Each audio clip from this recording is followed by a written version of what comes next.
아이들이 어릴 때 가정 예배를 드리며 그 예배를 드리는 우리 아이들에게 물어본 적이 있습니다. 아마 그때 가정 예배를 드렸던 본문의 말씀이 마가복음 5장, 마태복음 8장 정도였던 것 같습니다. 예수님께서 군대의 귀신을 쫓아내는 그런 내용의 말씀이었습니다. 그러면서 제가 아이들에게 물어봤습니다. 얘들아, 귀신이 있을까? 아이들의 의견이 분분했습니다. 있다고 하자니 본 적이 없고 교회도 다니고 있고 아빠가 목사인데 귀신 이야기를 하면 안 될 것 같은 느낌적인 느낌이 아이들에게 있었던 것 같습니다. 그러니 있다라는 이야기도 하기 곤란했던 것 같고 또 없다라고 하니 귀신은 없다라고 이야기하려니 성경 말씀에 귀신에 대한 이야기를 듣고 났는데 없다라는 이야기를 할 수가 없었던 것 같습니다. 그래서 아이들이 고민하고 우리 아이들의 의견이 나뉘었습니다. 교우 여러분, 여러분들은 어떻게 생각하십니까? 귀신 있습니까? 없습니까? 있습니까? 왜 대답을 잘 못하시죠? 아마 비슷한 생각이실 겁니다. 본 적이 없기 때문에 귀신을 있다라고 자신 있게 이야기하면은 왠지 조금 이상해질 것 같기도 하고 없다라고 하니 성경 말씀에 귀신에 대한 이야기가 있으니 아마 그런 머뭇함이 우리 마음 가운데 있는 것 같습니다. 여러분, 하지만 분명히 귀신은 있습니다. 사탄은 있습니다. 이는 성경에 분명히 기록하고 있고 우리 주님께서도 여러 번 언급하신 그런 내용입니다. 물론 우리의 눈으로 귀신을 본 적은 없을 것입니다. 귀신과 사단은 영적인 존재이기 때문에 눈에 보이지 않을 것입니다. 하지만 귀신과 이 사단의 영향을 받은 일들은 우리가 알게 혹은 우리가 모르게 아마 그러한 경험들을 분명히 가지고 계실 것입니다. 오늘 성경에서도 우리 삶에 지대한 영향을 미치는 두 영적 존재에 대해서 말씀하고 있습니다. 그중 하나는 방금 말씀드렸던 사단이고 그리고 하나는 성령님입니다. 성령님과 사단, 이 영적인 존재는 이 영적인 인격은 우리의 삶에 지대한 영향을 미치고 있습니다. 그것을 인지하는 사람이 있는가 하면 그것을 인지하지 못하는 사람만, 두 종류의 사람만 있을 뿐이지 이 영적인 두 존재에 대해서 우리는 수많은 영향을 받고 있고 삶에 지대한 영향을 끼치고 있다라는 것입니다. 그 한 예가 오늘 본문 말씀에 나옵니다. 오늘 본문에는 기막힌 인생을 살아가는 한 사람의 이야기가 있습니다. 눈은 멀었습니다. 설상가상으로 귀가 들리지 않아 말도 못했습니다. 그 원인은 귀신이 들렸기 때문입니다. 귀신이 들렸다라는 것은 사단에게 그의 전신이, 그의 온 몸이 장악되어 있다라는 것을 의미하는 것입니다. 자신의 감정과 육체를 스스로가 통제할 수 없는 그런 상태가 되어버린 것입니다. 스스로 통제할 수 없는 상태이니 그의 삶은 참으로 비참하였을 것입니다. 무엇보다 그의 삶이 절망적인 이유 가운데 하나는 그는 전혀 소통이 되지 않았습니다. 사람과 소통하지 못할 뿐더러 영적으로 눌려있기에 하나님과도 소통할 수가 없었습니다. 사방이 막혀 있었던 것입니다. 모든 통로가 철저히 차단되었다고 할 수 있는 것입니다. 소외와 외로움, 이는 귀신 들린 자에게 또 다른 고통이 되었을 것입니다. 그러므로 성도 여러분, 인간이 당하는 고통 중에 최고의 고통은 바로 오늘 본문 말씀에서처럼 사단의 권세에 사로잡힌 것입니다. 내 마음대로 안 되기 때문에 그렇습니다. 사람과의 소통, 하나님과의 소통이 닫혀있기 때문에 그렇다라는 것입니다. 성경 말씀을 보면 오늘 본문의 사람과 유사한 경우에 처한 사람들이 나옵니다. 마태복음 8장에 귀신 들린 자도 그러한 사람입니다. 그는 무덤에 거하였습니다. 옷을 벗어 던지고 벗은 몸으로 살아가는 사람이었습니다. 그리고 주변에 오는 사람들을 해치기도 하였습니다.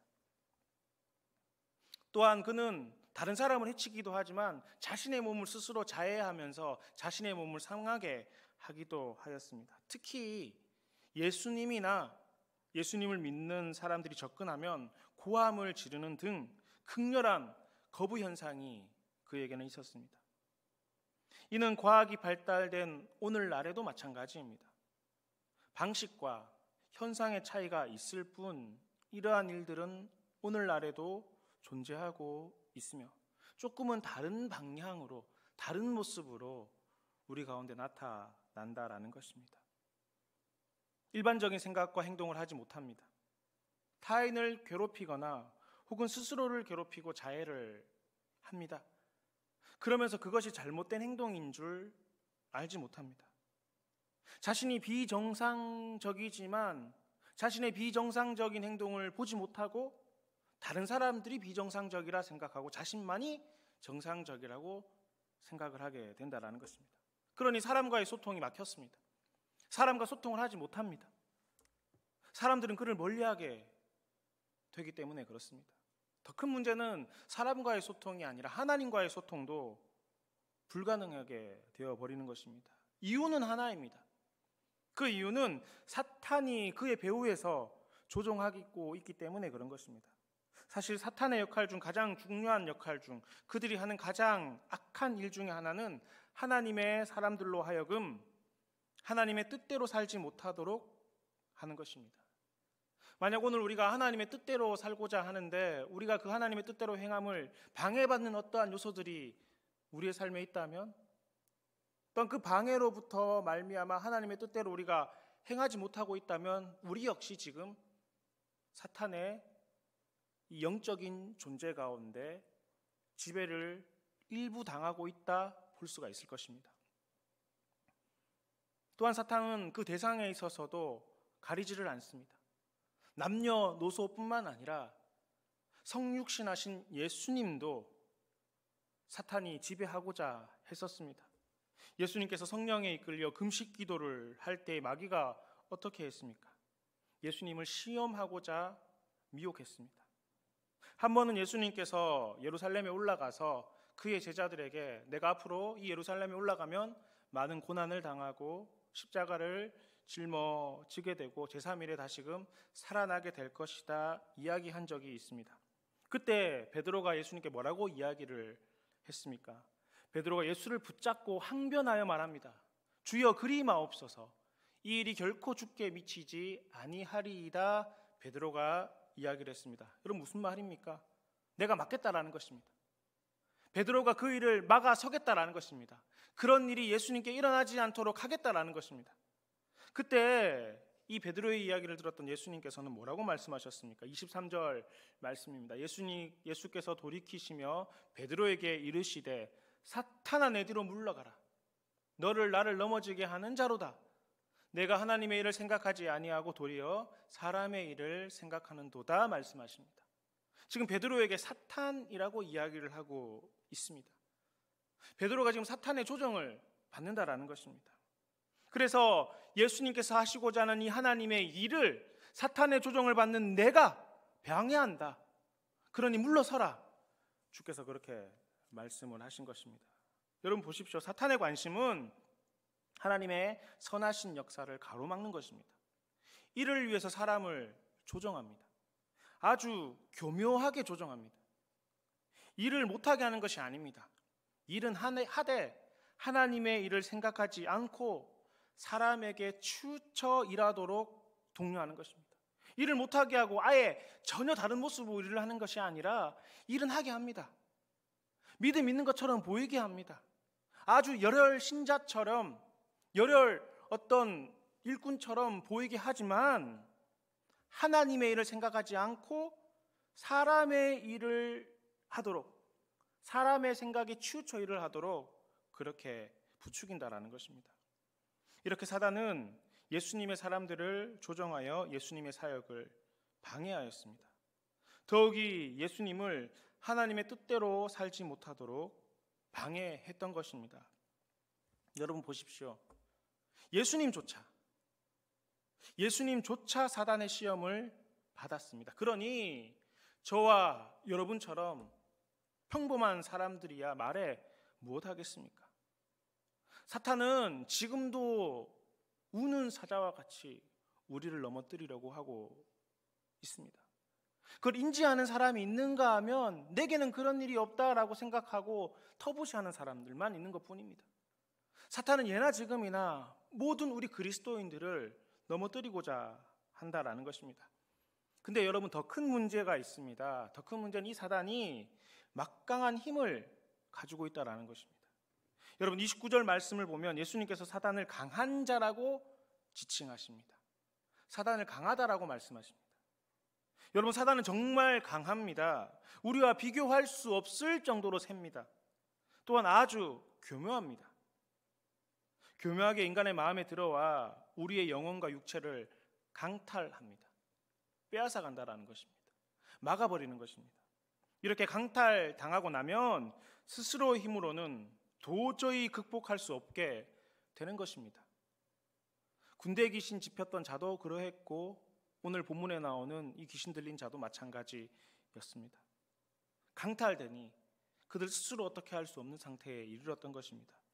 스스로의 힘으로 극복할 수 없기 때문에 이 사탄의 권세를 극복할 수 있는 길은 오직 하나입니다. 더 강한 자가 들어와서, 더 센 자가 들어와서 그 결박을 끊어내고 구해내는 것입니다. 이에 대해서 예수님께서는 이렇게 설명하십니다. 29절 말씀입니다.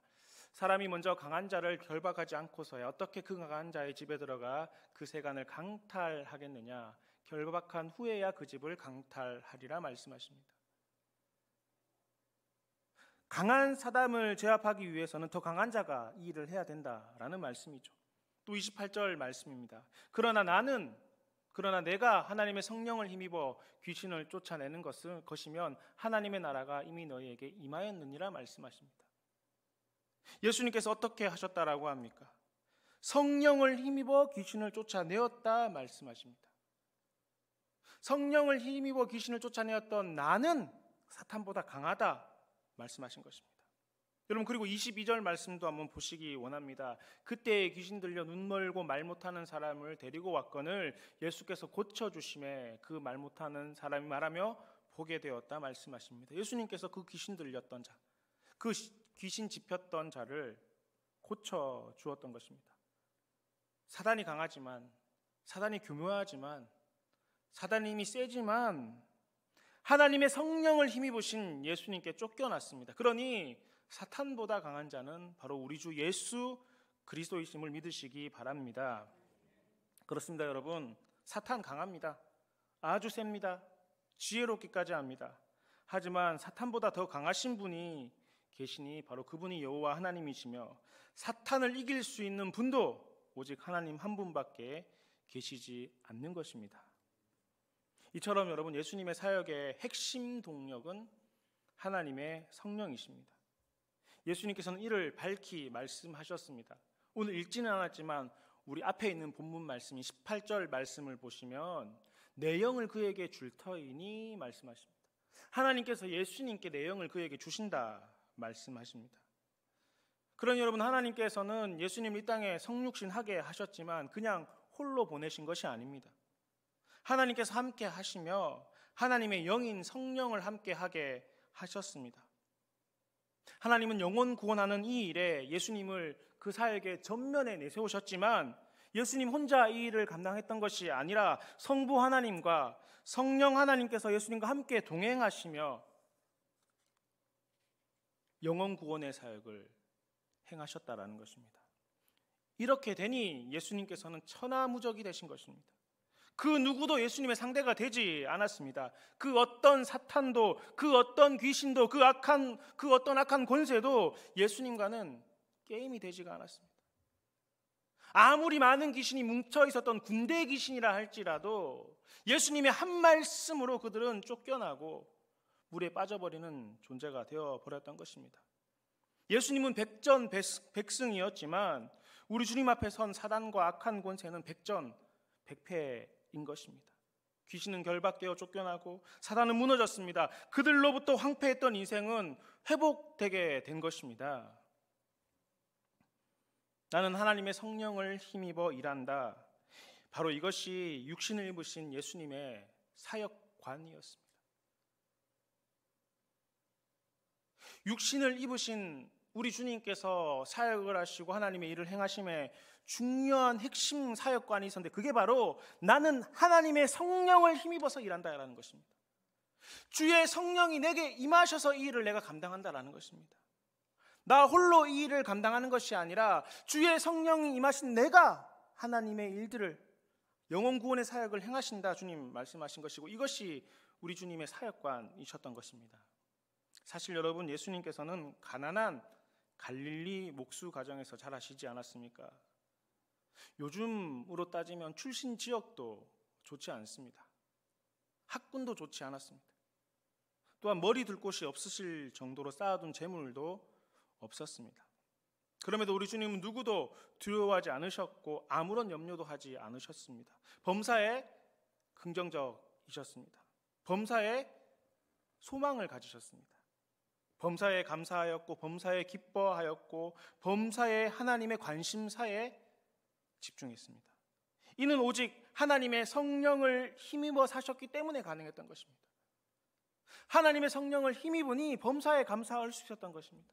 하나님의 성령을 힘입으니 다른 관심이 아니라 하나님이 원하시는 관심을 가지고 그것에 사역의 목표를 두고 일을 감당하실 수 있었던 것입니다. 여러분, 하나님의 성령을 힘입는다, 이는 육신을 입은 모든 사람들의 필수 요건인 줄 믿으시기 바랍니다. 여러분, 하나님의 성령을 힘입는 것, 이것은 예수님에게만 해당되는 일이 아니라 오늘 육신을 입고 살아가는 우리에게도 동일하게 해당되는 것입니다. 선택 요소가 아닙니다. 있어도 되고 없어도 되는 것이 아닙니다. 그리스도인이라면, 우리가 성도라면, 우리가 하나님의 자녀라면 하나님의 성령을 힘입는 것, 이건 필수 요건인 것입니다. 이게 있어야 되는 것입니다. 이게 우리를 세상과 다르게 구별하는 요소가 되는 것이고, 이것이 악한 사탄의 권세로부터 우리가 능히 이겨나갈 수 있는 힘의 원동력이 된다라는 것입니다. 여러분, 예수님께서 사역의 핵심 동력이 바로 이것이지 않았습니까? 하나님의 성령을 힘입지 않으신다면 예수님도 우리도 아무것도 할 수가 없는 것입니다. 여러분, 수고는 할 수 있겠죠. 하지만 열매가 없을 것입니다. 성령을 힘입지 않는다면 애는 쓰겠지만 역사가 일어나지 않는 것입니다. 노력은 하겠지만 결과가 나쁜 것입니다. 수고하고 애쓰고 노력으로 되지 않죠. 주의 성령이 임하셔야지만이, 이 하나님의 성령을 힘입어야지만이, 하나님의 성령을 힘입은 그가 수고하고 애쓰고 노력하고 그가 열매를 맺고 역사를 맺으며 결과를 좋게 가져오게 되는 것입니다. 그렇기 때문에 여러분, 그 어떠한 해박한 지식도, 유창한 언변도, 경험이나 프로그램도 소용이 없습니다. 물론 하나님께서 그러한 일들을 사용하시기도 하지만 주의 성령을 힘입지 않는다면 그 모든 것들은 꽝입니다. 하나님의 성령을 힘입지 않으면 아무런 소용이 없다라는 것입니다. 여러분, 예수님과 제자들, 특별히 예수님의 그 최측근 제자들과 그 최측근 사람들을 한번 생각을 해 보십시오. 주의 공생의 사역 가운데 예수님의 제자들과 최측근 사람들은 자신의 모든 것들을 버려두고 예수님을 쫓았습니다. 직업을 포기했습니다. 안락한 삶과 가정을 포기했습니다. 그리고 예수님과 동거동락했습니다. 예수님께서 가시는 곳을 그들은 계속해서 따라다녔습니다. 여러분, 분명 열심히 있었죠. 분명 수고는 하였습니다. 분명 애를 썼습니다. 그럼에도 예수님께서 십자가에 달려 돌아가실 때 그들의 모습은 어떠했습니까? 예수님을 버리고 도망하였습니다. 잠깐 고민하지도 않았습니다. 예수님께서 잡혀가시는 그 모습을 보자마자 그들은 예수님을 버리고 도망했습니다. 심지어 예수님을 모른다 말하고 저주하기까지 하였습니다. 예수님께서 부활하시고 부활하신 예수님을 직접 경험하고서도 그들 마음 가운데는 확신이 서지 않았습니다. 예수님을 지금 눈앞에 보고 있음에도 불구하고 부활하신 예수님을 의심하였고 믿지 못하기도 하였습니다. 그런데 그랬던 그들이 마가의 다락방에서 성령을 힘입은 다음 하나님의 성령을 힘입은 다음에 그들의 모습은 어떠합니까? 베드로와 11 사도는 담대히 복음을 증거했습니다. 불과 며칠 전에 도망가기 급급했고 예수님을 모른다 말하는 자들이었습니다. 배움은 미천했고 성경적 지식은 부족했지만 구약의 말씀을 밝히 말하고 해석하고 전하였습니다. 더구나 베드로, 그는 갈릴리 사람입니다. 갈릴리는 당시 천대받고 무시받는 지역이었습니다. 또한 배업도 없고 무식하였고 급한 사람으로 치부하던 어부였습니다. 그럼에도 이 베드로의 이야기를 들었던 많은 사람들은 가슴을 치고 마음의 찔림을 경험했습니다. 스스로 회개하고 세례를 받았습니다. 그날 세례를 받고 회개한 성도가 3,000이나 되었다라고 사도행전 말씀은 기록하고 있지 않습니까? 여러분, 이 일은 예수님께서 십자가에 달려 돌아가신 기점으로 2달 남짓 뒤에 일어났던 일입니다. 더구나 예수님께서 승천하시고 난 다음에 한 10일밖에 지나지 않았던 것입니다. 그럼 여러분, 2달 남짓에 어떻게 사람들이 이 짧은 시간에 이렇게 변할 수가 있는 것이죠? 그전에 열심히 있었고 지금은 열심히 있어서 그런 것입니까? 그전에는 확고한 믿음이 없었는데 지금은 확고한 믿음이 있어서 그런 것입니까? 아닙니다. 여러분, 그들을 강하게 만든 건, 그들을 담대해질 수 있도록 하게 했던 것은 하나님의 성령을 힘입으셨기 때문에, 그들이 하나님의 성령을 힘입었기 때문에 그 일들을 가능하게 했다라는 것입니다. 여전히 열심히 했고 여전히 최선을 다했고 여전히 노력하고 모든 것들을 포기하고 예수님을 쫓았지만 그전에는 안 됐습니다. 왜냐하면 하나님의 성령을 힘입지 못했거든요. 하지만 하나님의 성령을 힘입고 나니 그들은 완전히 다른 사람이 되었고 다른 결과를 가져왔고 선한 사역의 열매를 맺을 수 있었던 것입니다. 그렇습니다, 여러분. 우리의 힘과 능력은 악한 영의 세력 앞에서는 아무런 도움이 되지 못합니다. 아무리 많이 배운다 할지라도, 아무리 많이 애쓴다 할지라도 우리의 힘과 능력은 악한 영의 세력 앞에, 사단의 능력 앞에서는 아무런 도움이 되지 못합니다.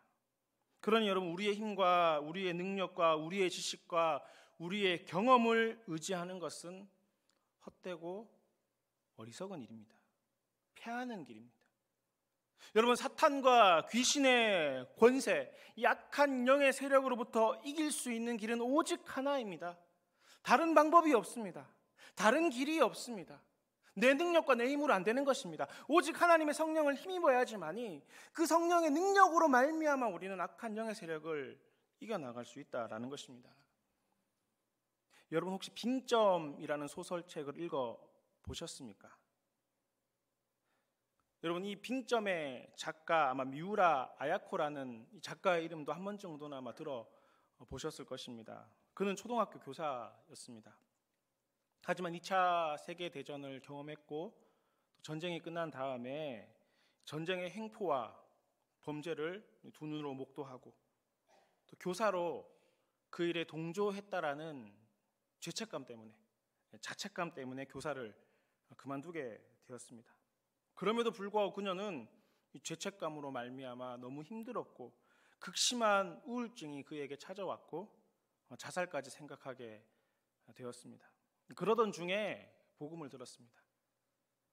말씀을 보고 하나님을 만나고 기쁨을 찾고 그녀의 삶이 완전히 바뀌게 되었던 것입니다. 이 기쁨으로, 이 복음의 기쁨으로 쓰여진 소설이 세계적인 베스트셀러이자 지금도 계속해서 읽혀지는 스테디셀러인 빙점이라는 책입니다. 복음의 기쁜 소식을 들었던 그녀는 가만히 있지를 못했습니다. 사단의 권세에 사로잡혀 자해하고 죽기까지 결심했던 그녀가 이 복음으로 말미암아 너무 기쁘니 이 소식을 계속 전하고 싶었던 것입니다.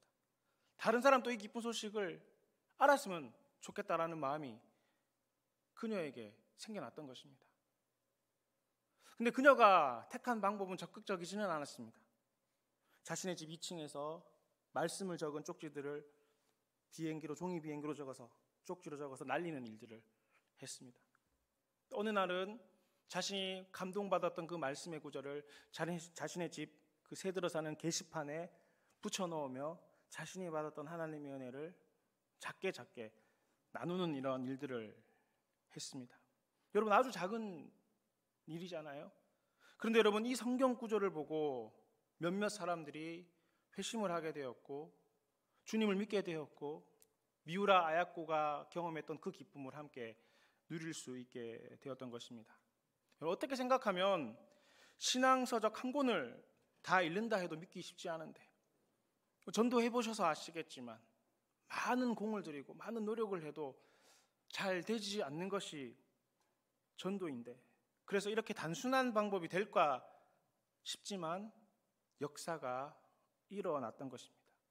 성령님께서 이 일을 하셨던 것입니다. 그러니 여러분 보십시오. 전도도 내 능력이나 방법이나 말재주로 하는 것이 아닙니다. 하나님의 성령을 힘입어야 되는 것입니다. 하나님의 성령을 힘입은 그가 말하는 그 말 한마디에 힘이 있는 것입니다. 하나님의 성령을 힘입은 그가 전하는 그 성경 구절 한 구절이 능력이 있는 것입니다. 그러니 여러분, 하는 것이 아닙니다. 하는 것이 아니라 되는 것입니다. 여러분, 매사가 그렇습니다. 하는 것이 아니라 되는 것입니다. 세상의 사람들은 자신의 노력으로 한다라고 생각을 합니다. 그것은 미덕으로 여깁니다. 그래서 열심히 해야 된다 이야기하고 최선을 다해라 이야기하지만, 여러분, 우리 그리스도인들은 하는 것이 아니라 되는 것입니다. 누가 되게 하는 것입니까? 성령 하나님께서 되게 하는 것입니다. 그러니 여러분, 우리 마음 가운데 혹 내가 할 수 있다, 내가 했다, 내가 할 수 있다, 내가 한다, 이러한 생각을 하고 있다면 이건 굉장히 위험한 생각인 것입니다. 항상 그렇게 되는 것이 아닐 뿐더러 이것은 성령님을 의지하지 않게 하는 사탄의 계략인 것입니다. 그러니 여러분, 성도된 우리는 우리 안에 계시는 성령님의 통치를 받아야 합니다. 성령님의 통치를 받지 못한다면 여러분, 우리는 판판이 당하게 되어 있습니다. 사람에게 당하고 사단에게 당합니다. 될 것 같은데 안 되고, 이길 것 같은데 패배하고, 통할 것 같은데 막히게 되는 것입니다. 그러므로 우리의 무지함과 무능함을 깨닫고 성령님을 힘입기를 사모하시기 간절히 바랍니다. 나를 내려놓고, 우리를 내려놓고 성령님의 통치를 강구하시기 원합니다. 우리가 여러분 성령을 힘입게 되면, 성령을 힘입은 사람이 되면 하는 것이 아니라 되는 것입니다. 또한 우리의 생각을 어지럽게 하고 사탄의 소통의 문제를 일으키고 육신의 영을 괴롭히는 사탄과 귀신의 결박을 끊겨내고 그들을 쫓아내게 될 줄 믿으시기 바랍니다. 그래서 정말 상상할 수 없는 기적과 능력들이 우리에게 나타나게 될 줄 믿습니다.